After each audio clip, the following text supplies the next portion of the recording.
Comme vous le savez, il n'y a pas de placement de produits sur cette chaîne, et depuis 2023 elle a été entièrement démonétisée par YouTube.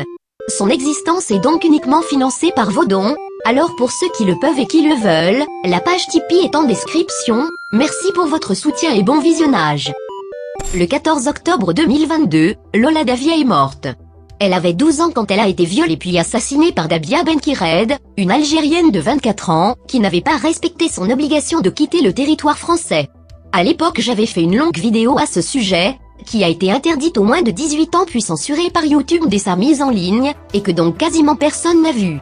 J'avais également prévu de sortir une vidéo intitulée La machine à faire taire, ou quelque chose comme ça, pour décrire la stratégie de diversion systématique et quasiment spontanée, sur les réseaux sociaux comme dans les grands médias, qui consiste à parler de récupération politique d'extrême droite après chaque crime atroce en lien avec l'immigration, pour détourner l'attention des gens de l'horreur qui vient réellement de se produire, en brandissant une menace fasciste raciste supposée comme si c'était elle qui tuait des centaines de Français innocents depuis des années.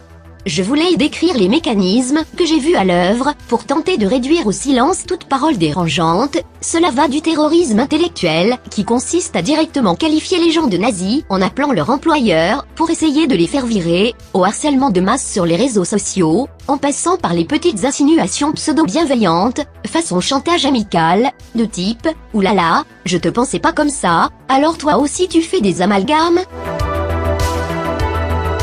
J'avais prévu de parler de ces gens qui nous sommes de nous taire, soi-disant par respect pour la douleur des familles des victimes, mais qui sont-ils pour parler à leur place? Bien souvent, lorsqu'on nous dit que les proches préfèrent le silence médiatique et la discrétion, c'est un mensonge. C'était le cas pour Lola, dont les parents ne voulaient pas eux-mêmes participer à des marches et des hommages, mais qui n'avaient rien contre le fait qu'elles existent, et qui n'avaient rien contre le fait qu'on montre le visage de leur fille. C'était aussi un mensonge dans le cas d'Alban Gervais, un militaire qui s'est fait égorger par un islamiste en allant chercher ses enfants à l'école, dont la femme a été obligée de dire qu'elle n'a jamais refusé de médiatiser le meurtre de son mari, contrairement à ce que l'armée avait affirmé. Petite parenthèse, si un jour je me fais assassiner par vous savez qui, n'hésitez pas à récupérer politiquement mon meurtre, sans modération. Ces accusateurs de récupération s'en foutent totalement de la douleur des familles.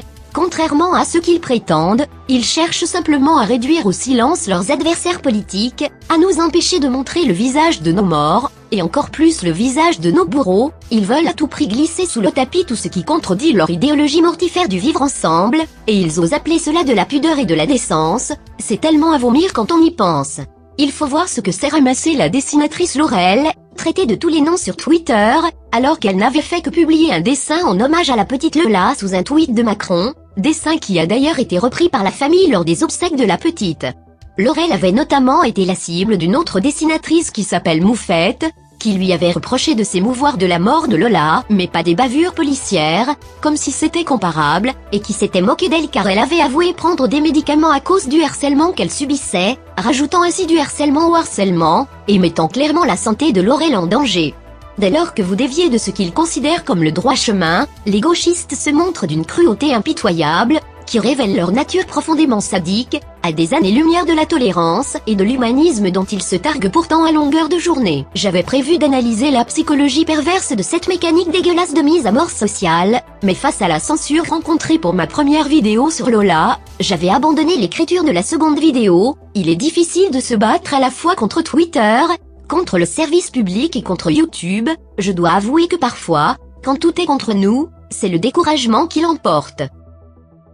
Mais récemment, fin mai 2023, France Télévisions a diffusé un reportage sur France 5, intitulé Affaire Lola, chronique d'une récupération, dans leur série documentaire baptisée La Fabrique du mensonge, un titre ironiquement très bien choisi, tant ce reportage est un cas d'école de manipulation médiatique, un tissu de mensonges, politiquement orienté jusqu'au ridicule, un tract militant d'extrême gauche élaboré sur la base de passages tronqués, de propos hors contexte, et d'une mauvaise foi à toute épreuve. Je pourrais faire une vidéo de 2 heures en reprenant l'intégralité de ce reportage pour le débunker point par point, mais c'est impossible car France Télévisions ferait sauter ma vidéo pour droit d'auteur, bien qu'ils s'arrogent à eux-mêmes le droit d'utiliser notre argent pour nous cracher à la gueule.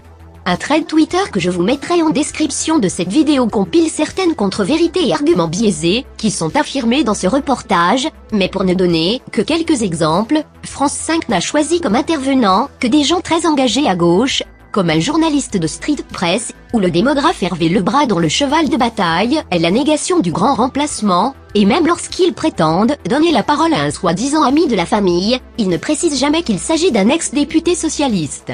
Et tout est comme ça, tout le temps. Le reportage accuse par exemple le youtubeur Cro-Blanc d'avoir décortiqué les tweets de l'avocate de la famille de Lola afin de mettre en évidence son orientation idéologique, alors que c'est exactement ce qu'ils font pendant 1h30 dans leur reportage à coups de citations dénaturées et de cherry picking.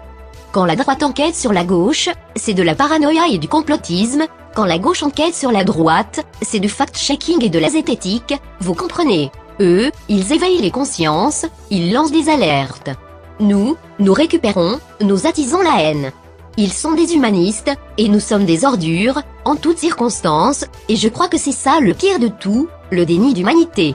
À aucun moment nous n'avons le bénéfice du doute, nous ne pourrions pas être sincèrement touchés par cette histoire, tout ne serait chez nous que calcul, en plus de minimiser le meurtre de Français par des étrangers, ces gens nous retirent jusqu'au droit à la tristesse. Nous sommes le diable et donc incapables d'empathie, pour eux nous sommes à peine des êtres humains. Ce qu'il y a d'insupportable et de monstrueux chez ces gauchistes, c'est qu'ils projettent leurs propres ignominies et leurs propres arrière-pensées sur la droite, c'est-à-dire sur tout ce qui n'est pas eux.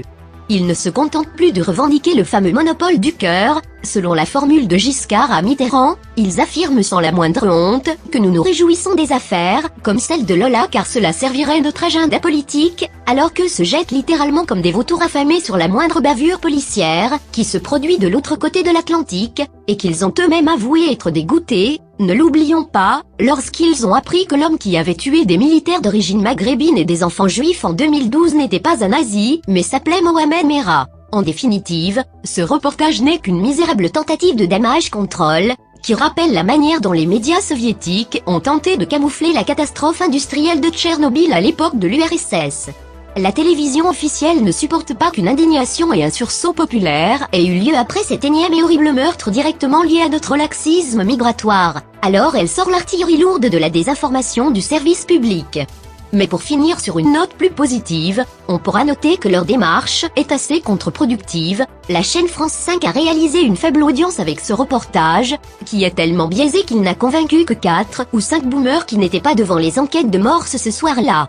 Ce reportage, qui commence par la phrase « Ce crime atroce aurait dû rester un terrible fait divers », a je pense eu l'effet inverse de celui escompté, ils voulaient mettre l'assassinat de Lola sous le tapis, ils l'ont remis sur le devant de la scène et de l'actualité, et ont assez énervé les gens, comme moi pour nous donner envie de republier une vidéo à ce sujet, des mois après. Et face au mensonge d'État, on va simplement rappeler ce fait simple et indiscutable, une Algérienne sous OQTF a violé puis assassiné une jeune Française, et ça ne serait pas arrivé si ce que France 5 appelle l'extrême droite était au pouvoir. Maintenant je vous laisse avec la vidéo, que j'ai produite en octobre dernier au moment des faits, en espérant que cette fois elle tienne sur YouTube. Dimanche 16 octobre, une femme voilée a été poignardée et tuée dans la rue à Nantes. Immédiatement, le Twitter musulman s'est empressé de dire qu'il s'agissait d'un crime islamophobe, sans le moindre début d'éléments favorisant cette thèse. Il se trouve que le meurtrier présumé a été arrêté, et qu'il s'agit d'un homme du quartier, et qui est d'origine pakistanaise. À côté de ça, le dernier film de Romain Gavras sorti sur Netflix, Athéna, met en scène le meurtre d'un jeune garçon maghrébin par un turbo-nazi d'extrême droite, et glorifie la révolte des banlieues qui en découle.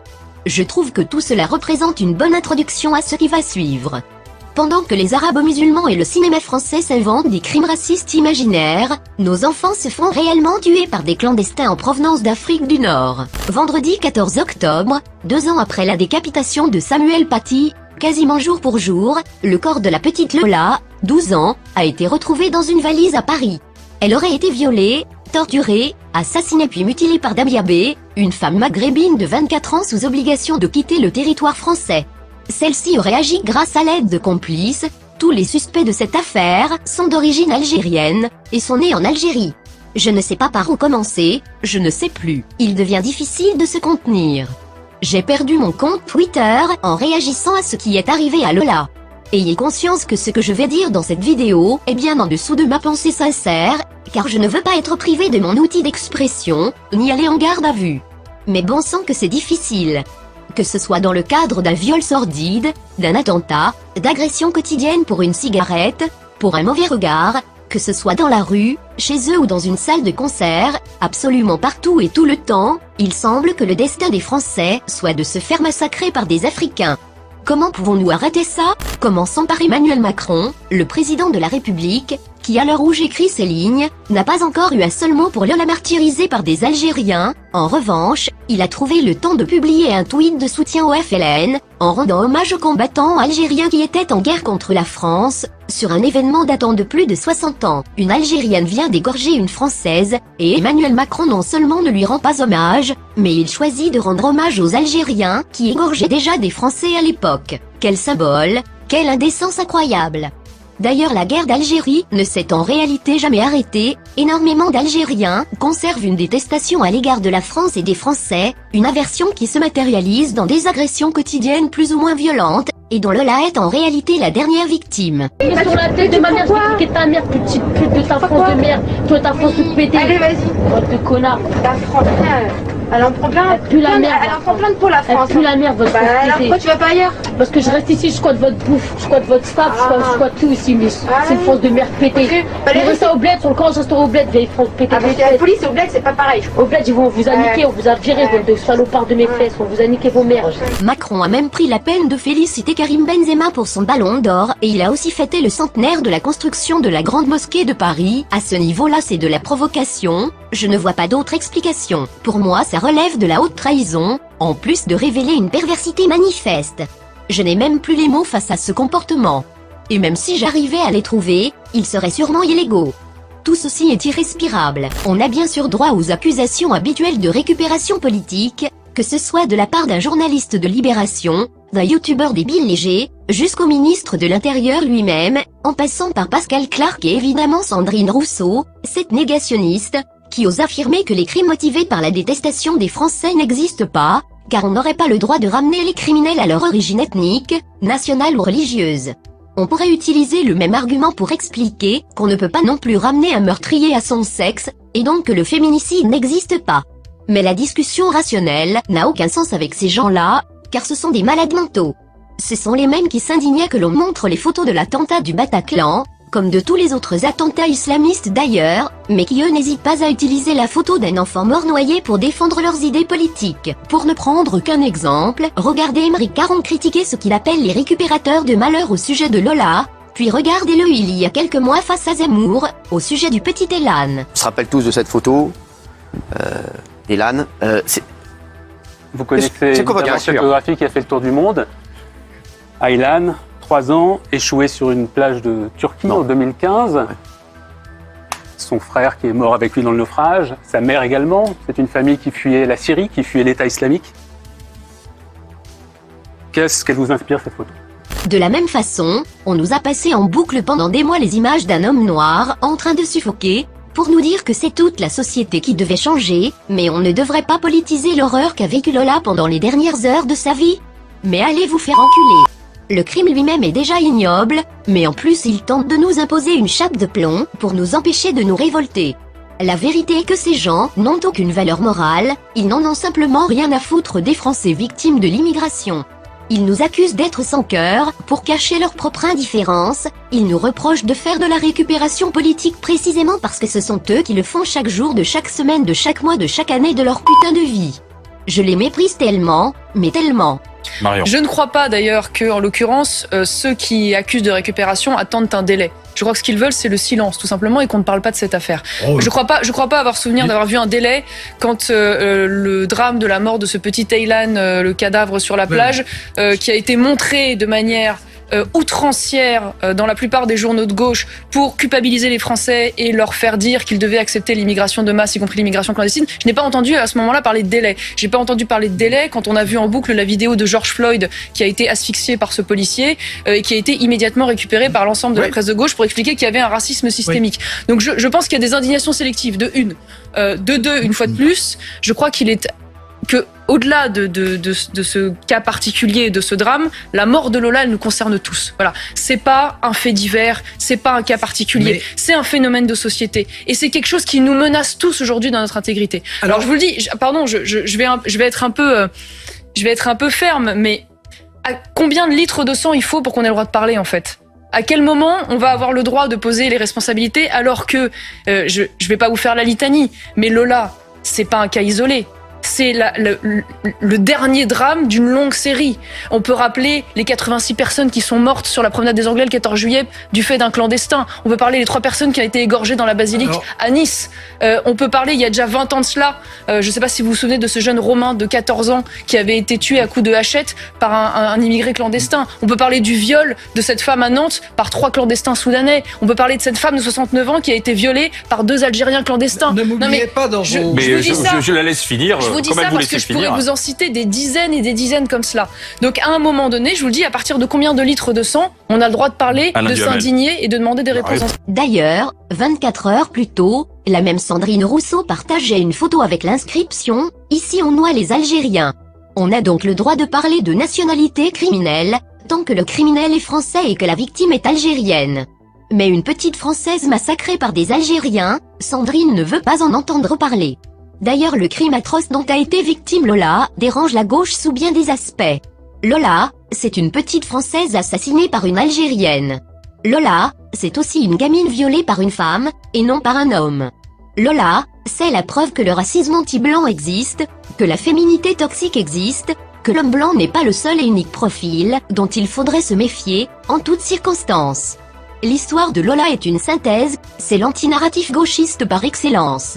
Le supplice de Lola, c'est le résumé de tous les angles morts de la gauche, de toutes ses lâchetés, et aussi, je n'hésite pas à le dire, de toute sa responsabilité, parce que les personnes qui pointent du doigt le français, et le blanc de manière générale, comme le coupable unique de tous les crimes de la terre, passé, présent et futur, ont le sang de Lola sur les mains. Car revenons-en aux faits. La principale suspecte, Dabia B, dit avoir commis ce crime par vengeance. La mère de Lola, gardienne de l'immeuble, aurait refusé de donner un pass Digicode à Dabia, qui n'est pas locataire de l'immeuble, mais qui squatte l'appartement de sa sœur. C'est à la suite de ce refus, que Dabia a avoué avoir voulu se venger. Mais qui est capable de kidnapper une gamine, de la violer, la torturer, l'asphyxier puis lui arracher la tête avec un couteau, pour une simple histoire de Digicode? En réalité, ce motif n'est qu'un prétexte pour justifier le passage à l'acte. Derrière, bien plus profondément, il y a une véritable haine qui sommeille, qui grossit, jusqu'à ce qu'elle devienne incontrôlable et puis explose. Si Dabia en est arrivée à faire ces choses à Lola, ce n'est pas simplement parce que c'est une psychopathe, c'est parce que Lola était une petite blonde, une Française, une Européenne, envers qui elle ne peut ressentir aucune compassion. Dabia a dû se dire que le refus de son pass Digicode était dû au racisme de la mère de Lola. Les blancs sont des enfoirés de racistes, n'est-ce pas? C'est ce qu'on entend à la radio, à la télé et sur les réseaux sans arrêt. Elle a donc décidé de massacrer sa fille, et elle a réussi à le faire parce qu'elle avait déjà, au préalable, déshumanisé Lola dans son schéma mental. Exactement comme Yacine Sali, qui avait décapité son patron Hervé Cornara en 2015. Ces meurtres ne sont pas simplement le reflet de conflits personnels, ils traduisent une vision du monde de la part des meurtriers, qui ont petit à petit exclu leurs victimes de l'humanité. Ce sont les vrais êtres humains, ceux qui se revendiquent non pas en tant qu'êtres raciaux ou être racialisés, mais en tant qu'êtres humains, point. Vous savez que vous allez vous faire taper sur les doigts, hein, parce que vous parlez de vrais êtres humains. Oui, de vrais êtres humains, non, et non pas des êtres humains raciaux. Les Blancs se sont eux-mêmes mis hors humanité. Voilà ce qui se produit. À force de parler de colonisation de manière caricaturale, à force de parler d'islamophobie, de racisme systémique, à force de désigner le français blanc comme bouc émissaire. Voici le résultat du discours de gauche pseudo-antiraciste, voici le résultat d'un climat de déshumanisation, une femme maghrébine qui s'enfonce dans un délire de persécution pour une broutille, qui se termine par une enfant violée et décapitée. D'ailleurs, cette criminelle, Dabia B, a affirmé à la police ne ressentir aucun remords face aux photos du corps de Lola. Voilà pourquoi la gauche refuse absolument que l'on mentionne les origines des criminels et des victimes dans ce genre d'affaires. Parce qu'elle ne veut pas que l'on analyse les phénomènes qui sont en jeu. Elle ne veut pas que l'on énonce ce genre de vérité, pourtant évidente, à savoir que Lola, petite blonde de 12 ans, serait encore en vie si elle s'appelait Leila, et que c'était une petite maghrébine.